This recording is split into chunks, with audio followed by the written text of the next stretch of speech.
Hello students, நம்ம இன்னைக்கு இந்த வீடியோவில் என்ன பார்க்க போகிறோம்னா சாப்டர் 13 ப்ராபபிலிட்டியுடைய இன்ட்ரோடக்ஷன் பார்ட் பார்க்க போகிறோமா.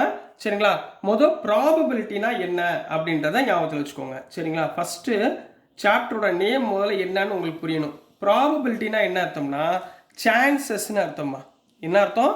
சான்சஸ். அதாவது ஒரு விஷயம் நடக்குது, ஒரு எக்ஸ்பெரிமெண்ட் ஒன்று பண்ணுறோம், அதில் பாசிபிளாக இருக்கக்கூடிய சான்சஸ் எத்தனை, நெகட்டிவாக வரக்கூடிய சான்சஸ் எத்தனை அப்படின்றத கண்டுபிடிக்கிறது தான் நம்ம எதை யூஸ் பண்ணுவோம், ப்ராபபிலிட்டி யூஸ் பண்ணுவோம்.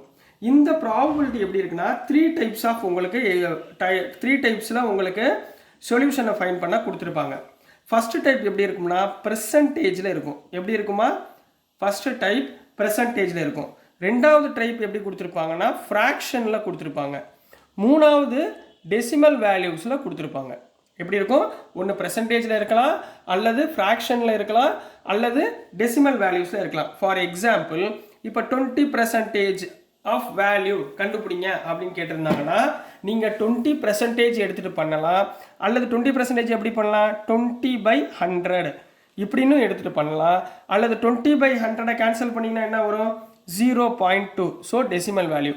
நீங்கள் இந்த மூணில் எந்த மாடலில் எடுத்துகிட்டு பண்ணாலும் உங்களுக்கு வேல்யூ வரும். அடுத்த விஷயம் நீங்கள் நோட் பண்ண வேண்டியது, இந்த ப்ராபபிலிட்டியோட ரேஞ்சஸ் வேல்யூ இருக்குது பார்த்தீங்களா, ஆன்சர்ஸு. இந்த ப்ராபபிலிட்டியோட வேல்யூ ரேஞ்சஸ் ஃப்ரம் 0 to 1 இருக்குமா.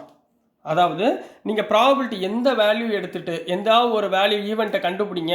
இப்போ ஃபார் எக்ஸாம்பிள் டாஸிங் ஏ காயினுடைய ப்ராபபிலிட்டி என்ன, ப்ராபபிலிட்டி எப்படி கண்டுபிடிப்பீங்க, probability of x equal to எக்ஸ்ன்றது ஒரு ஈவெண்ட் வச்சுக்கோங்க. எப்படி கண்டுபிடிப்பீங்க, 10th படிச்சிருக்கோமா, favourable outcomes divided by total number of outcomes. Favourable outcomes by total number of outcomes இப்படி வச்சு கண்டுபிடிப்போமா. இப்போ ஒரு காயின் இருக்கு, காயினை டாஸ் பண்ணுறோம். டாஸ் பண்ணால் எனக்கு என்ன கிடைக்கும், ஒன்று ஹெட்டு கிடைக்கும், இல்லை டெய்ல் கிடைக்கும். அப்போ probability of head equal to favourable outcome என்ன, ஒரு ஹெட்டு தான் கிடைக்க போகுது. மொத்தம் எத்தனை சைடு இருக்குது காயினுக்கு, 2 சைடு இருக்குது. அப்போ ப்ராபபிலிட்டி ஆஃப் ஹெட் என்ன, 1/2. அதே மாதிரி ப்ராபபிலிட்டி ஆஃப் டெய்ல் என்னம்மா, அதுவும் 1/2 தான். டெய்ல் விழுந்தால் ஒரு சைடு தான் விழுக போகுது. டோட்டல் நம்பர் ஆஃப் சைட்ஸ் வந்து 2. அதுதான் இங்கே சொல்லியிருக்காங்க, favourable outcome by total outcome. இதைத்தான் என்ன சொல்லுவாங்க, இந்த எக்ஸ் தான் எக்ஸ் சொல்லலாம், அல்லது ஈன்னு சொல்லலாம். ஈனா ஈவெண்ட்டுன்னு அர்த்தம். ஈனா என்ன கண்ணா அர்த்தம், ஈவெண்ட் அப்படின்னு. இந்த மாதிரி சின்ன சின்ன விஷயங்கள்லாம் கொஞ்சம் கற்று வச்சுக்கோங்க. அதே மாதிரி டோட்டல் ப்ராபபிலிட்டி இருக்குன்னு வச்சுக்கோங்களேன். இப்போ டோட்டல் ப்ராபபிலிட்டியோட வேல்யூ, அதாவது ஒரு ப்ராபபிலிட்டி எடுக்க போகிறீங்க, ஒரு எக்ஸ்பெரிமெண்ட் ஒன்று கொடுக்க போகிறாங்க. அந்த எக்ஸ்பெரிமெண்ட்டில் எல்லா வேல்யூமே நீங்கள் ப்ராபபிலிட்டியோட வேல்யூவை ஆட் பண்ணிங்கன்னா உங்களுக்கு ஆன்சர் என்ன கண்ணா வரும், 1ன்னு வரும். அதான் டோட்டல் ப்ராபபிலிட்டியோட வேல்யூ 1. இன்னொன்று வந்து என்னென்னா பாசிபிள் கேஸ், ஃபெயிலியர் கேஸ். இப்போ ப்ராபபிலிட்டி ஆஃப் இ அப்படின்னா இது பாசிபிள் கேஸ். அப்போ இதோட ஃபெயிலியர் கேஸை எப்படி எழுதுவோம்னா ப்ராபபிலிட்டி ஆஃப் இ பார் அப்படின்னு எழுதுவோம். இது வந்து என்னது, ஃபெயிலியர் கேஸ். இது ரெண்டையும் ஆட் பண்ணும்போது எனக்கு வரக்கூடிய வேல்யூ என்ன வரும், 1ன்னு வரும். Probability of possible event, probability of failure event. சரிங்களா, இப்போ ஒரு பல்ப் இருக்குது, எரியிற பல்பு 100 பல்ப் இருக்குது. மொத்தம் 100 பல்ப் உங்களுக்கு கொடுத்துருக்காங்க. அதில் 95 பல்பு எரியுது, நல்லா எரியுது, 5 பல்பு எரியலை. சரிங்களா, அப்போ அதோடைய டோட்டல் ப்ராபபிலிட்டி கண்டுபிடிச்சி நீங்கள் என்ன பண்ணணும், கண்டுபிடிச்சி ஆட் பண்ணிங்கன்னா வரக்கூடிய வேல்யூ என்ன வரும், 1ன்னு வரும்னு அர்த்தம். இதில் இருந்தே நீங்கள் 2 ஃபார்முலா நீங்கள் யூஸ் பண்ணிக்கலாம். ஒன்று என்னென்னா ப்ராபபிலிட்டி ஆஃப் இ நீங்கள் கண்டுபிடிக்கணும்னா நீங்கள் என்ன பண்ணலாம், 1 - P ஆஃப் இ பாரை கண்டுபிடிச்சா போதும். அதே மாதிரி ப்ராபபிலிட்டி ஆஃப் இ பாரை கண்டுபிடிங்க அப்படின்னு சொல்லிட்டாங்கன்னா நீங்கள் என்ன கண்டுபிடிச்சா போதும், 1 - ப்ராபபிலிட்டி ஆஃப் இ கண்டுபிடிச்சா போதும். Possible total probability possible event, total probability failure event minus பண்ணிங்கன்னா உங்களுக்கு என்ன கிடச்சிரும், வேல்யூ, இந்த வேல்யூஸ் கிடச்சிரும். சரிங்களா கண்ணா. நெக்ஸ்ட்டுமா சில பேசிக் ஃபார்முலாஸ் இருக்குது. என்னென்ன இருக்குன்னா probability of A union B. யூனியன்னா என்ன அர்த்தம், எல்லாத்தையும் சேர்த்து எழுதுறது. Probability of A union B equal to probability of A plus probability of B minus probability of A intersection B.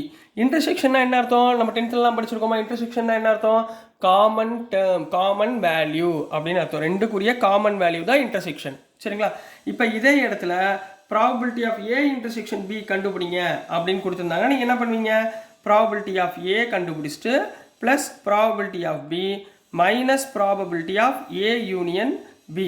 இதை ஃபைன் பண்ணிட்டீங்கன்னா ஏ இன்டர்செக்ஷன் பியோடைய வேல்யூவை ஃபைன் பண்ணிடலாம். சரிங்களாம்மா? நெக்ஸ்ட் என்ன கேஸ் இருக்குன்னா கண்டிஷனல் ப்ராபபிலிட்டி அப்படின்னு ஒரு வேல்யூ இருக்குமா, கண்டிஷனல் ப்ராபபிலிட்டி. சரிங்களா? கண்டிஷனல் ப்ராபபிலிட்டினா என்ன அர்த்தம்னா இஃப் தென் அப்படின்ற கேஸில் கொடுத்துருந்தா அது கண்டிஷனல் ப்ராபபிலிட்டியில் கண்டுபிடிக்கணும் அப்படின்னு அர்த்தம். கொஸ்டினில் எப்படி இருக்கும், இஃப் தென் இது நடந்தால் அது நடக்கும். சரிங்களா? இஃப் இதனால் அது நடந்துச்சு, மழை பெஞ்சதுனால ரோடு ஈரமாச்சு, புரியுதுங்களா? அந்த மாதிரி எக்ஸாம் நல்லா எழுதணும் அதனால் நம்மளுக்கு 100% மார்க் கிடச்சிச்சு, அந்த மாதிரி இஃப் தென் கேஸ். சரிங்களா? இதில் என்னவா இருக்கும்னா இந்த ப்ராபபிலிட்டி ஆஃப் ஏவும் இந்த ப்ராபபிலிட்டி ஆஃப் பி இது ரெண்டுமே எப்படி இருக்கும்னா ஆர் டிபெண்ட்டாக இருக்கும். ஒன்றுக்கு ஒன்று என்னவா இருக்கும், டிபெண்ட்டாக இருக்கும். டிபெண்ட்னா என்ன அர்த்தம், P of B P of ஏயை சார்ந்து இருக்கும், P of A P of பியை சார்ந்து இருக்கும். சரிங்களா? அப்போது P of A on B இதுக்கு என்ன அர்த்தமா, P of A on B divide கிடையாது, பி ஆஃப் ஏ ஆன் பின்னு அர்த்தம். பி ஆஃப் ஏ ஆன் பியுடைய ஃபார்முலா என்னன்னா P of A intersection B divided by B of பின்னு அர்த்தம். புரிஞ்சுங்களா கண்ணா? அடுத்து P of B on A அப்படின்னு கேட்டாங்கன்னா, அதாவது பி ஆன் ஏ அப்படி கேட்டாங்கன்னா B of A intersection B divided by B of ஏன்னு அர்த்தம். இந்த ஃபார்முலாஸ் நீங்கள் கொஞ்சம் நல்லா ஞாபகத்தில் வச்சுக்கிட்டிங்கன்னா உங்களுக்கு ப்ராபபிலிட்டியில் உள்ள எல்லா சமயமே நீங்கள் அழகாக ஈஸியாக சூப்பராக பண்ணிடலாம். So dear students, introduction part ரொம்ப முக்கியம். அதனால் ஒரு வாட்டி கிளான்ஸ் பார்த்துட்டு நீங்கள் ப்ராபபிலிட்டி செக்ஷனுக்குள்ளே போங்க, உங்களுக்கு ஈஸியாக புரிஞ்சிடும். ஸோ நான் அனுப்புகிற வீடியோஸ் உங்களுக்கு புரிஞ்சிருக்கும்னு நம்புகிறேன்.